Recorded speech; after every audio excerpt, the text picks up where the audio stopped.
Hello children, so in this video we will continue with the same concept of distance and time, or you can say speed. We are taking the question number 3 from your exercise 3.7. It is an optional exercise, but the questions are so important that we cannot consider them as an optional questions. So a train covered a certain distance of at the uniform speed का मतलब है कि एक particular speed से car जो है या train जो है वो मूव कर रही है, स्पीड चेंज नहीं हो रही। या आप यूँ कहिए कि अगर सेम इंटरवल में सेम डिस्टेंस कोई भी बॉडी ट्रैवल करती है तो उसकी जो मोशन है या उसकी जो स्पीड है उसे हम क्या बोलते हैं, uniform speed. I think you all are familiar with these words in your physics, so I am not putting more stress on these questions in these words. So let us continue.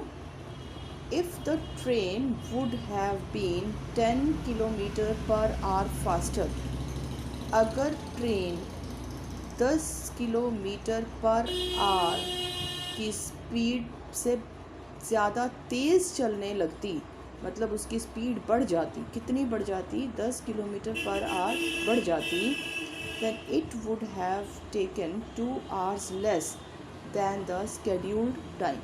तो उसको same distance को travel करने में 2 घंटे कम लगते। Genuine सी बात है। देखिए, आप स्कूल जा रहे हैं, आपके घर का और स्कूल का डिस्टेंस मान लीजिए 10 किलोमीटर्स है। अब आपको लेट हो रहा है, जल्दी पहुंचना है, क्या करेंगे?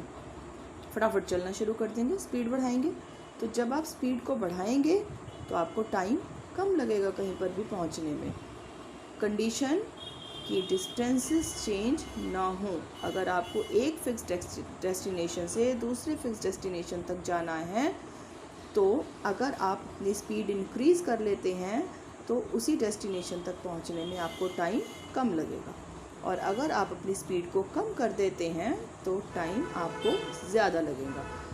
तो इस टाइप के जब क्वेश्चंस हमें मिलते हैं तो आई वुड सजेस्ट कि आप क्वेश्चन का जो बिगिनिंग बॉडी है वो हमेशा सेम इसी तरीके से स्टार्ट करें। क्वेश्चन को समझना भी इजी हो जाएगा और उसका सॉल्यूशन भी इजी हो जाएगा। Speed of train, let us consider it is x kilometre per our.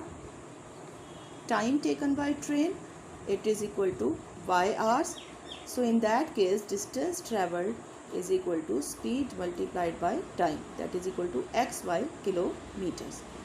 अब हमें ये इनिशियल बॉडी है जहाँ हमने स्पीड जो है ट्रेन की वो x किलोमीटर लिया ओरिजिनल, और उस स्पीड से अगर कोई भी ट्रेन मूव करती है तो उसको y आवर्स लगते हैं कितना डिस्टेंस ट्रैवल करने के लिए, xy किलोमीटर डिस्टेंस ट्रैवल करने के लिए। तो अब ये डिस्टेंस चेंज नहीं होगा, लेकिन चेंजेस हमें कहाँ दे रखे हैं, उसकी स्पीड में चेंज दे रखा है और उसकी टाइम में चेंज दे रखा है। फॉर्मूला हमेशा सेम रहता है, distance is equal to speed into time. Conditions कैसे बनानी है वो बताती हूँ। अब अपनी फर्स्ट कंडीशन को जब हम अपने इस फॉर्मूला में अप्लाई करेंगे तो देखिए, हमें बोला गया है कि जो ट्रेन है इट वुड हैव बीन, अगर ऐसा होता, कैसा कि अगर वो 10 km/h ज़्यादा तेज़ चलती।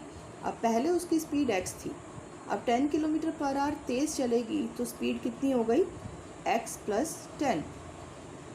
इस केस में उसका जो टाइम है वो 2 hours लेस हो जाता है। तो पहले टाइम उसको y hours लग रहा था, तो according to our condition the new time is y - 2, and we know that speed multiplied by time is always equal to distance. तो ये हमारा नया स्पीड है, ये हमारा टाइम है।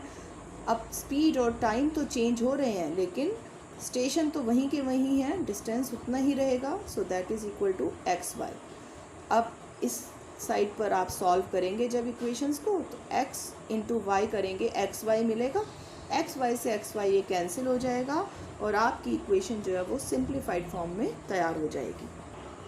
अब जब आप इसे सॉल्व करेंगे तो आपकी फर्स्ट इक्वेशन बन जाएगी 10y - 2x is equal to 20। अब मैंने इसमें से 2 को कॉमन लेके इक्वेशन को और सिंप्लीफाई कर लिया, that is 5y - x is equal to 10। So I have considered it as equation number 1। अब हम अपनी सेकंड कंडीशन की तरफ बढ़ते हैं। सेकेंड कंडीशन में again we have to apply the same formula, no change in the formula but the change is there in the speed as well as in time. क्या कहा है? If the train were slower by 10 kilometre per hour. पहले speed x थी, अब 10 kilometre per our slow हो गई, तो अब न्यू स्पीड जो बन गई वो बन गई x minus 10. It would have taken 3 hours more than the scheduled time.